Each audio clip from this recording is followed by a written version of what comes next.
कि आज के इस जन्मोत्सव के इस भव्य कार्यक्रम में मेरा सौभाग्य है कि आपका मार्गदर्शन में मिल रहा है श्रीमान इंजीनियर साहब।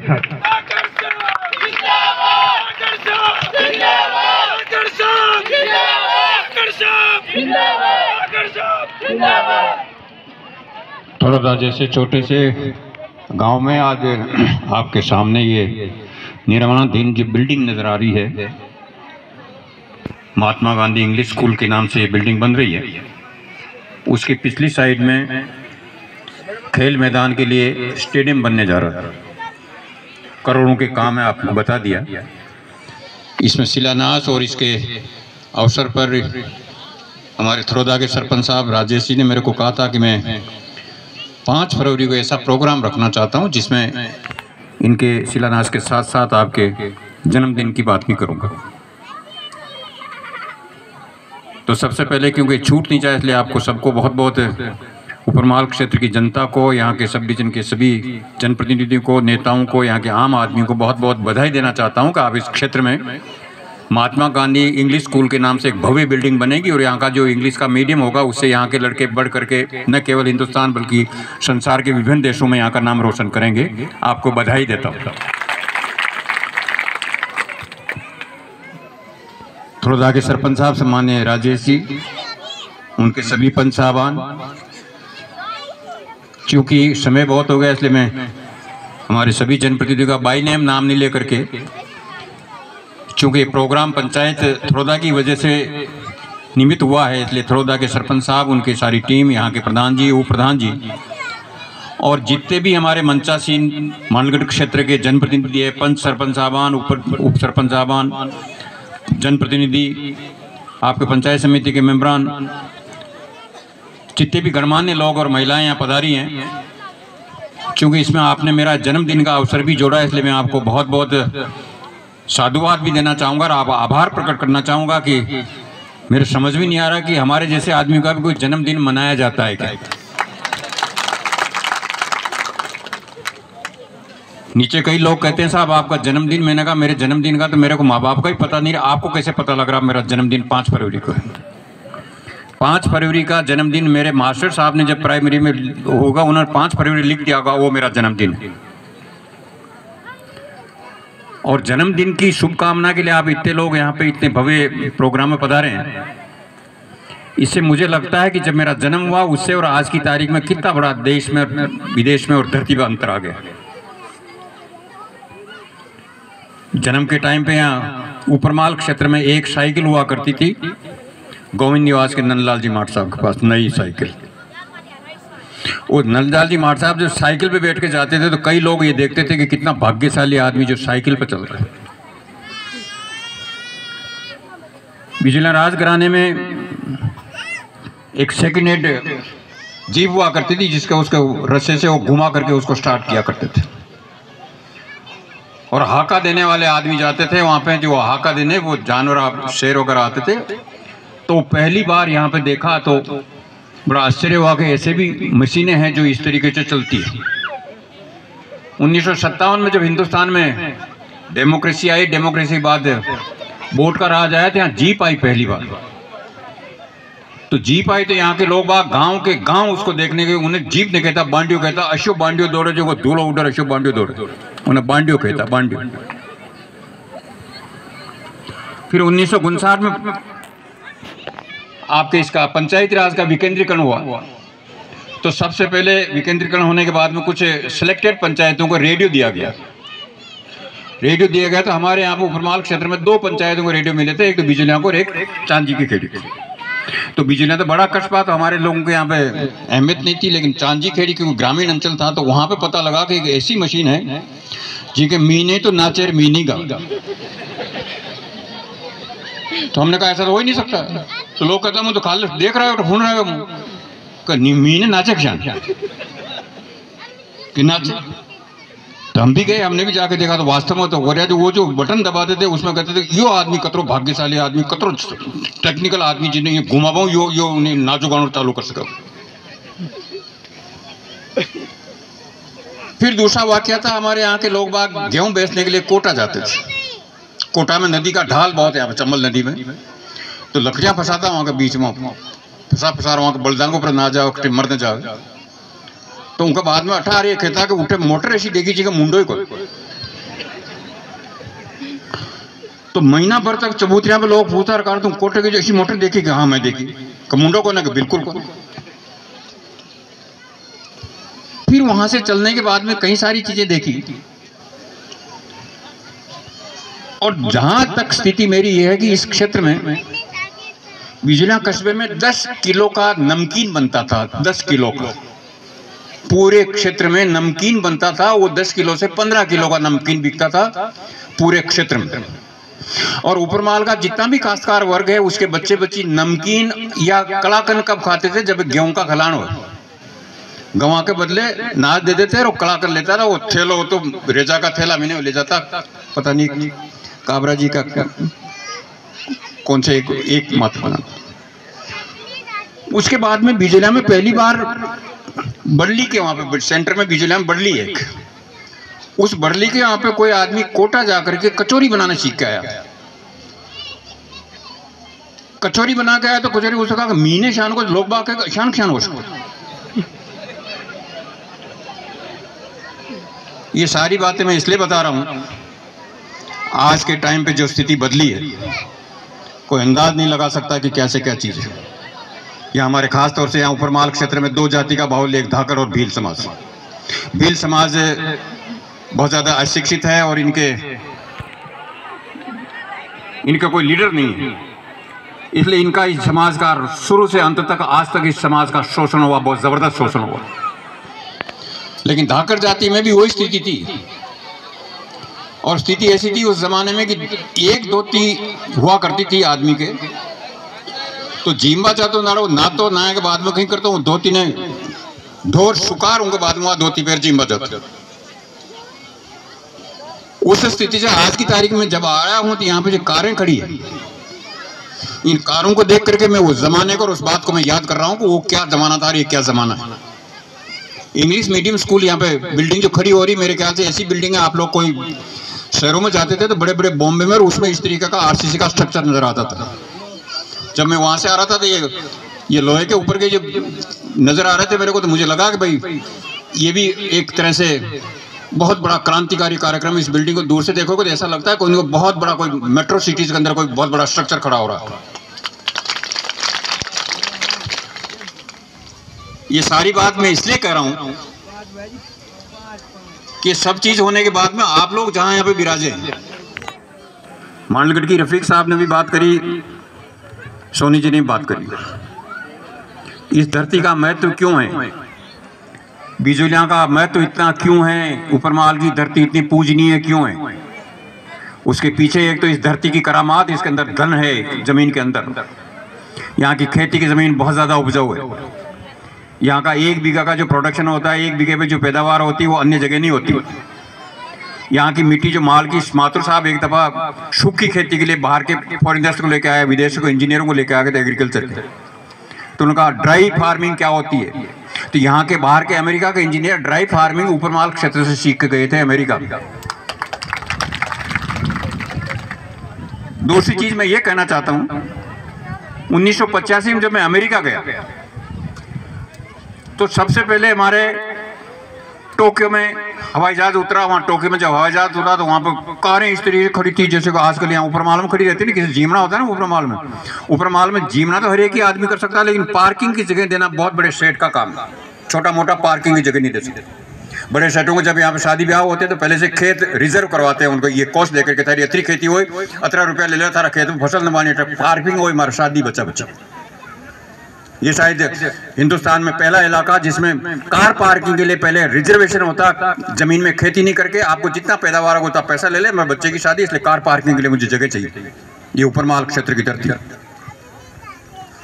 तो जब वहां गया तो मैंने देखा कि ऐसे कैसा देश जिसके अंदर हर आदमी की कार है, बच्चे के पीछे वो सीट होती है, सीट में बच्चे को बच्चा रोता ही नहीं। लेकिन वो स्थिति देख करके मैंने कहा हमारे देश में भी ऐसा हो सकता है क्या, संभव है क्या कि मार साहब की नई साइकिल ने लोग ताज्जुब करा दी, वो तो कार तो बहुत दूर की बात। तो पास में बैठे हुए एक व्यक्ति ने मेरे से पूछा, हवाई जहाज में एक लंबी यात्रा थी, कि भाई आप कहाँ के हैं। तो उसने मेरे सीट बातचीत से पता लगा कि शायद हो सकता है, मैंने कहा इंडिया से हूँ। तो वो आदमी इतिहास में पीएचडी कर रहा था, अमेरिकन। तो उसने कहा मेरे से पूछा कि आप बिजलियां किसान आंदोलन की कोई जानकारी रखते हैं कि आप इंडिया से थे? ये ऊपरमाल की धरती है। और इसमें अभी अभी देवनारायण भगवान के 1111वीं जन्म तिथि के ऊपर माननीय नरेंद्र जी मोदी, भारत सरकार के प्रधानमंत्री, जो कहते हैं कि हिंदुस्तान में नहीं संसार में उनका डंका चलता है, उन्होंने अपने भाषण में बिजलियां किसान आंदोलन का जिक्र किया है, विजय सिंह जी पति का जिक्र किया है। ये धरती कोई साधारण धरती नहीं है। इसलिए जो कुछ भी है ये धरती की बदौलत है। और आज जो आप परिवर्तन देख रहे हैं, कई समाज के लोग ऐसे दोषारोपण करते हैं कि साहब धाकड़ साहब ने धाकड़ों में बहुत कुछ किया, अन्य समाज में नहीं किया। लेकिन ऊपरमाल क्षेत्र एक ऐसा क्षेत्र है जिसमें सामूहिक सम्मेलन नहीं हो ऐसा कोई समाज नहीं। इसमें भील समाज में शामिल है, खटीक समाज से लेकर के रेगर समाज से लेकर कर हर समाज में हमें सामूहिक सम्मेलन होते हैं। और सामूहिक सम्मेलन का जो उन्होंने बीड़ा उठाया और धाकड़ समाज से सीख करके उन्होंने वो किया। इसी तरीके से आपके मृत्यु भोज का जहाँ तक मसला है, वो भी मैं छोटी कहानी बताऊंगा। जब मैं इंजीनियर था यहाँ पे, तो यहाँ प्रोजेक्ट पे आता था, पचानपुरा इसमें डैम पे आता था, तो मेरा जो ड्राइवर होता था वो ड्राइवर गलती से भूल जाता था। जब धाकड़ों का मौसर होता था तो औरतें कहीं करती कि जिम्बा जाती मौसर में, तो यहाँ टाइम पे ये मालपा होता तो मालपा में घी गुण होता है, वो बांध वो पुरुषा करता, जो पुरुषा को जीमती तो कौन नादना बांध माता मेले। सड़कें नहीं होती थी, कंजेशन बहुत था, कच्चे रास्ते थे। तो ड्राइवर मेरा ये कह देता था कि ये गाड़ी बार बार रुकती थी तो कहता था कि धाकड़ा मौसर दिखे। तब मेरे दिमाग में आया कि इस धाकड़ों के इस मौसर को मुझे समाप्त करना पड़ेगा हर कीमत पर। और वहीं से मेरे दिमाग में चक्री घूमी। और उसके बाद में ये मृत्यु भोज का हुआ, तो ये सामूहिक सम्मेलन का हुआ, ये सारी चीजें धीरे धीरे हमने वो सारी चीज करी। और आज जो कुछ भी वातावरण आपको नजर आ रहा है, उसका मुख्य कारण आपकी समझ या मेरी समझ का वो नहीं है। सारा का सारा ये धरती की करामात, इस धरती के अंदर धन है, पत्थर है। और जो पत्थर जिसके निकल रहा है, या पत्थर जहाँ से निकल रहा नहीं निकल रहा, उसको अन्य व्यवसाय से उसको पैसा मिल रहा है, सारी चीज मिल रही है। अगर यहाँ पत्थर नहीं होता, और अगर मान लो जैसे आपके यहाँ पे सीताकुंड के नीचे वाली स्थिति होती, तो मेरे ख्याल से मैं सोचता हूँ ऊपरमाल का आदमी यहाँ नहीं रह करके पलायन के लिए बाहर जाना पड़ता, उसको पलायन करना पड़ता। लेकिन इस धरती ने आपको बहुत कुछ दिया। और ये स्थिति इसलिए आई कि कई लोग नहीं मानते इस टाइप को कि भाई क्या क्या से क्या हुआ। मेरा राजनीति से कोई लेना देना नहीं था। मैं उस जमाने में 1900 इन्होंने गलत बताया 1970 का इंजीनियर हूँ पिलानी का। और मेरे ख्याल से मैंने इंजीनियरिंग में जो काम किया उसको कोई राजस्थान का इंजीनियर नहीं भुला सकता। जिला प्रमुख का काम किया नहीं भुला सकता। लेकिन यहाँ पे जो खातेदारी का जो मसला आया था, उसके लिए माथुर साहब का हमारे हल्का सा विवाद हो गया। मैंने उनको एक ही निवेदन किया था कि जिस काश्तकार की जमीन में पत्थर है, आप जो पट्टा अन्य आदमी को देते हैं, ऐसा कानून बना लीजिए कि जिसकी जमीन में पत्थर है पट्टा उसी काश्तकार को मिल जाए, ताकि उसमें से धन निकले, उसका मालिक वो हो। लेकिन राजनीति अलग चलती है, राजनीति की चाल अलग होती है। उनका शायद ये सोच था, जो मैं अब नतीजे पाया, उनका शायद सोच ये था कि अगर मान लो मैं खातेदारी कानून बना दूंगा, यहाँ का आदमी माला माल हो जाएगा, कारें आ जाएगी, तो मेरा वोट का क्या होगा। और ये स्थिति मेरी हो रही है। अब यहाँ आने के बाद में मेरा वोट झूल रहा है, क्योंकि पैसा बहुत आ गया लोगों के पास। कई लोग तो कहते हैं कि धाकड़ साहब घूम रहे, हमारा 18 रुपये तो मुनीमनी दू यो खटे रहे हमारे, ये भाषा बोलते हैं। अब तो क्या कम हो गया, लेकिन पहले भाषाएं बोली जाती थी। आज यहाँ का जो पत्थर का व्यवसाय है, न केवल हिंदुस्तान बल्कि यूरोपियन कंट्रीज में यहाँ का बिजलियाँ का पत्थर जा रहा है। हम कनाडा गए थे, हमारे रिश्तेदार वहाँ, उन्होंने कहा आप पत्थर भेजो, कनाडा तक यहाँ का पत्थर जा रहा है। और आपका बिजलियाँ का नाम पूरे संसार में जो बड़े बड़े डेवलप्ड कंट्रीज है, वहाँ पे इस पत्थर के माध्यम से आपका नाम जाना जाता है। और इसी लिहाज से मेरा कथन ये है कि जिस क्षेत्र में, जिस समाज में, जिस एरिया में, जिस देश में राजनीतिक चेतना नहीं होगा, वो देश, वो क्षेत्र, वो समाज कभी भी आगे नहीं बढ़ सकता। अगर आपको आगे बढ़ना है, आगे जाना है, तो आपके सबसे अहम चीज होगा राजनीतिक चेतना। राजनीतिक चेतना के बिना आप कोई भी चीज़ संभव नहीं कर सकते, क्योंकि कोई भी चीज़ करने के लिए राजनीतिक पावर चाहिए। आज मान लो हमारे पास राजनीतिक पावर नहीं होता तो बिल्डिंग यहाँ नहीं आ सकती, ये खेल मैदान यहाँ नहीं आ सकता था, ये कार्यक्रम नहीं हो सकता था। इस सब के पीछे एक ही कारण है, पॉलिटिकल आपके एम्पावरमेंट, पॉलिटिकल आपके पास में पावर होने चाहिए। और पॉलिटिकल पावर आता केवल वोट से, यहाँ न गोली चलानी होती न कुछ नहीं होता। लेकिन दुर्भाग्य है कि हमारे जैसे देश में कई तरह की गतिविधियाँ चुनाव के टाइम पर होती है। हम चुनाव लड़ते हैं, मुझे मालूम है कई चीज़ें, क्षेत्र का वोट घूम जाता, कई दफ़ा हेरा फेरी से घूम जाता, कई दफ़ा बड़े से हो जाता, कई दारू से घूम जाता, कई पैसे से घूम जाता। इसलिए आपको अगर आगे के लिए बहुत कुछ करना है, क्षेत्र के लिए, अपनी औलाद के लिए, आगे बच्चों के लिए, तो सामाजिक चेतना, राजनीतिक चेतना और उसके साथ में शिक्षा टॉप प्रायोरिटी पर। और ये तीन चीजें आप अंगीकार करेंगे तो मेरे ख्याल से क्षेत्र का आगे का बहुत बड़ा सपना जो हम लेते हैं वो पूरा होगा। और आज का जो कार्यक्रम है, मेरे ख्याल से कई लोग इससे भयभीत हो गए होंगे, कई लोग चौकन्ना हो गए होंगे। किसी का जन्मदिन, जो आप जिस तरीके से आप लोगों ने अभी एकता बताई, जितनी देर से आप बैठे हैं महिलाएं और पुरुष, मेरे ख्याल से आज के टाइम पे 5 आदमी भी किसी के बर्थडे के लिए इतनी देर नहीं बैठता। 5 व्यक्ति भी, बड़ा से बड़ा आदमी अपने जन्मदिन के लिए आया और वो ये देते हैं, आजकल फॉर्मेलिटी करते हैं, छापा या कहीं दियो जयराम जी के चले साहब। लेकिन इतने लोग इतने समय तक बैठ रहे हैं और पूरी तन्मयता से, पूरे तन्मयता से आप चीज़ को सुनना चाह रहे हैं, सुन रहे हैं। हमारे यहाँ पे इंजीनियर्स भी बैठे हुए हैं, मैं भी जाति से इनका भाई हूँ, इंजीनियर हूँ। शायद इन्होंने भी दुनिया में इस तरीके की चीज़ें नहीं देखी हो, यहाँ के अधिकारियों ने नहीं देखा। इसलिए बहुत लंबा कहने को तो अगर मेरा पूरी चीज़ बताऊं तो मेरे ख्याल से कोई सोच ही नहीं सकता। मेरी पढ़ाई कैसे हुई, मैंने क्या क्या वहाँ पे उठाए, मेरे ख्याल से पूरी कहानी सुनाऊं तो आदमी के रोंगटे खड़े हो जाएंगे, कई लोग रोने लग जाएंगे, कई लोग रोने लग जाएंगे। पिलानी जैसे इंस्टीट्यूशन में मैं 5 साल तक कभी भी फीस जमा कराने नहीं गया। फीस जमा कराने इसलिए नहीं गया हूँ कि मेरे पास टाइम पे कभी पैसा आया ही नहीं। इसलिए मेरे जितने भी मित्र थे, उद्योगपति, करोड़पति, बड़े बड़े नेताओं के, बड़े बड़े अधिकारियों, बड़े बड़े सेक्रेटरीज के, उनको मैंने एक ही निवेदन किया कि तुम्हारा पैसा खाऊंगा नहीं, लेकिन तुम्हारे, क्योंकि तुम्हारे बहुत पैसा तुम्हारे पास, तो बैंक में बहुत एडवांस जमा रहते हैं, तो मेरी फीस भी टाइम पे जमा करा दिया करो, ताकि मेरा पैसा आएगा तो मैं आपको चुका दूंगा। एक किस्सा और बताऊंगा कि इंजीनियरिंग के 4th ईयर तक, 4थे साल तक हम पिलानी में, वहाँ पे हॉस्टल व्यवस्था है। पिलानी जैसा इंस्टीट्यूशन हिंदुस्तान में पहला इंस्टीट्यूशन है, जो अमेरिका के इंस्टीट्यूशन है वहाँ पे। 4थे साल तक मेरे पास में नीचे तख्ता जो होता है लकड़ी का, उसके बिछाने के लिए गद्दा नहीं हुआ करता था। गद्दा मेरे ख्याल से उस जमाने में 1-1.5 रुपये का बनता था, लेकिन 1.5 रुपया उस टाइम पे आज की तारीख में 10 लाख के बराबर का 1.5 रुपया हुआ करता था। तो लोग कहते थे ये क्या चीज़ है, क्या करता था। मैं उनको एक ही कहता था, ये कैसे बता दूं मैं ऊपर माल को धाकना को भाई हूँ, ये तो मैं कह नहीं सकता। इसलिए मैं कहता था कि अगर मैं गद्दा बिछाता मुझे नींद बहुत आती है, इसलिए केवल चादर बिछाता था कि हार्ड सरफेस रहता, सख्त रहता हो तख्ता, तो मुझे नींद कम आए, इसलिए मैं गद्दा नहीं बिछाता। सोचना चाहिए, समझना चाहिए। राजनीति बहुत आई बहुत गई है, बहुत सारी देखी। यहाँ पे रात के टाइम पे बीते होगा, रात को ब्लास्टिंग होगा, अवैध खनन होगा, बहुत कुछ होगा। और यहाँ के नेता ऐसे जो अवैध खनन करते हैं, वो विधानसभा में प्रश्न उठाते हैं कि विजिलेंस क्षेत्र में अवैध खनन हो रहा है। जो अवैध खनन करते हैं वो विधानसभा में क्वेश्चन उठाते हैं कि वहाँ पर अवैध खनन हो रहा। अवैध खनन कौन कर रहा है? वही लोग कर रहे हैं जो विधानसभा में क्वेश्चन उठा रहे हैं। तो मेरा निवेदन सार ये है कि मेरी तो एज के हिसाब से 75 साल पूरे हो गए, और मैंने कभी सोचा नहीं था कि मेरे जैसे आदमी का भी कोई जन्मदिन बनाएगा। केक तो मैं तो आज तक, जितना मैं अमेरिका गया तो भी मैं तो केक में तो कभी देखा ही नहीं, सुना ही नहीं, मैं तो केक कभी खाया ही नहीं। आज पहली बार लोग बाग मुझे मांडलगढ़ में केक खिला रहे थे, तो मैंने सोचा केक का टेस्ट ऐसा होता दिखता, मैंने कभी टेस्ट नहीं किया।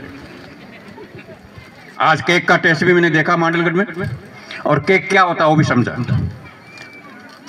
इसलिए आज इस अवसर पर मैं एक ही चीज कहूंगा कि नरेंद्र मोदी जी ने यहाँ बिजलियां किसान आंदोलन का नाम लिया था, उसमें 2 जातियां यहाँ पे थी, भील और धाकड़ समाज।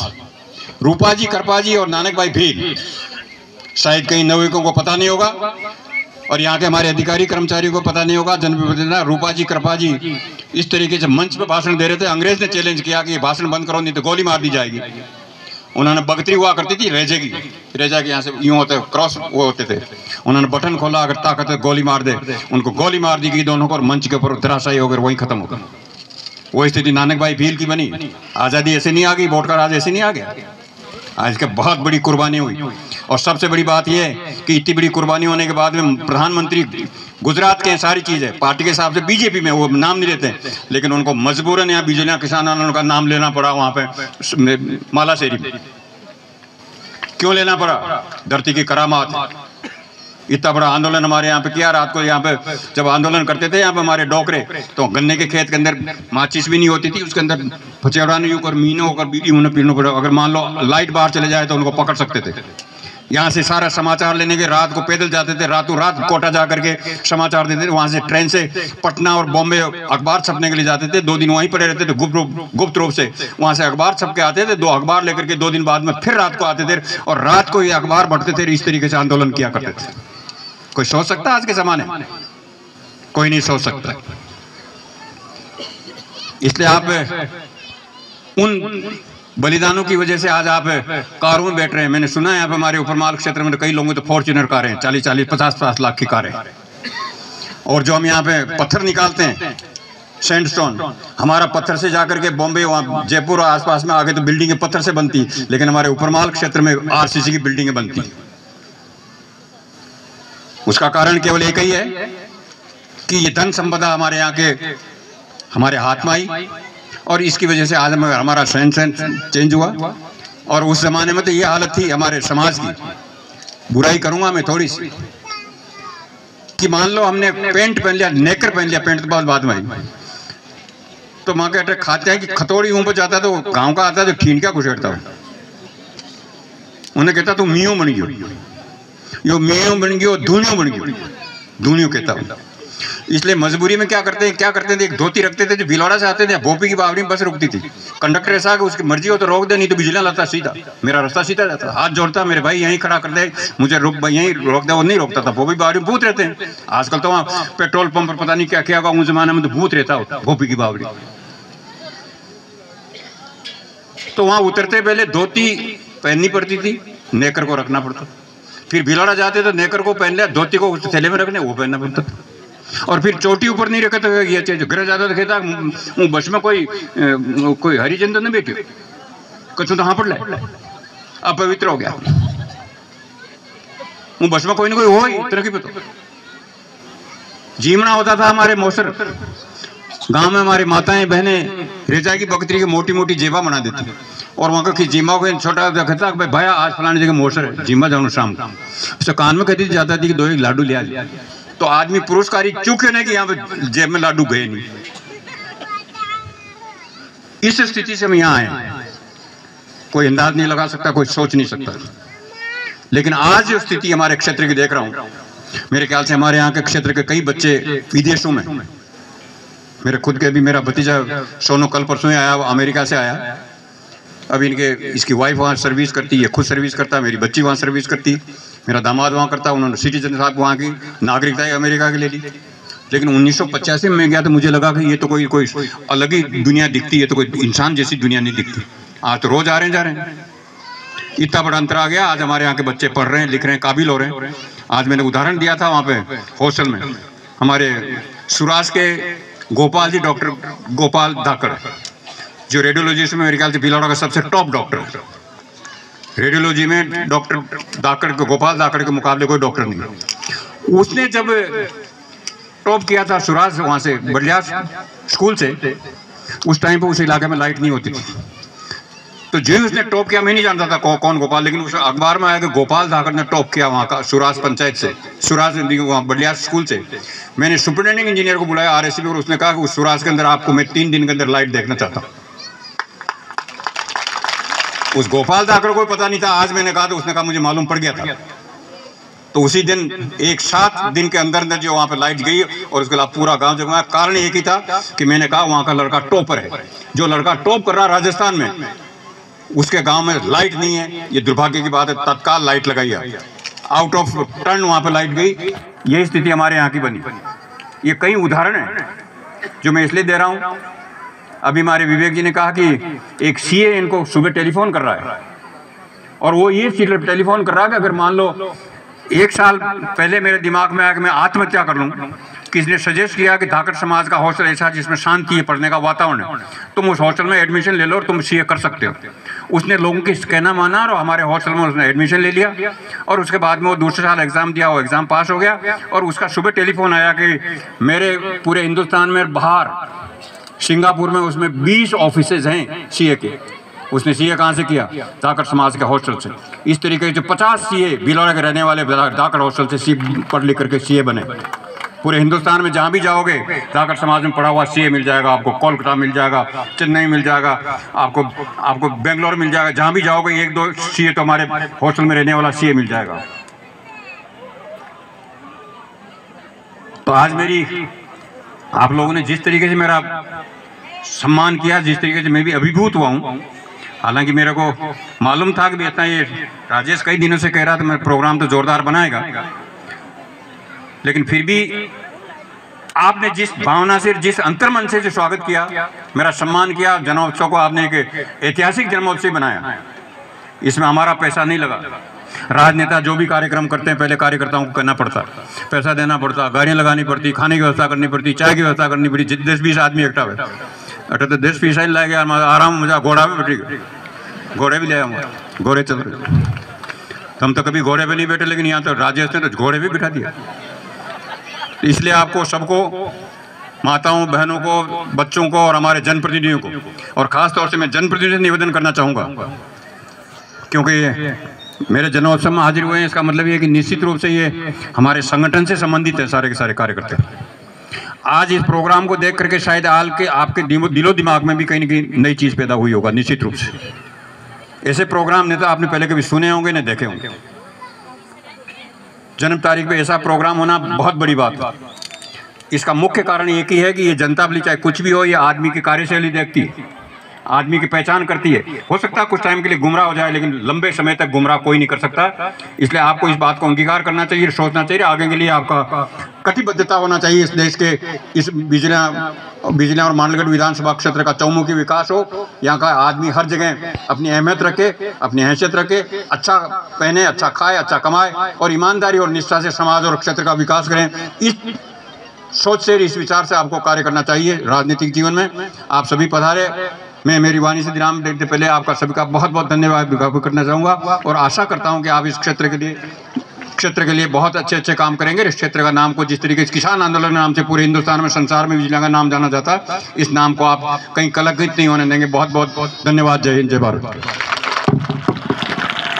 आप सभी से अनुरोध है कि आप अपनी जगह पर ही बैठे रहे, आपको यहीं पर नाश्ता वितरित किया जाएगा।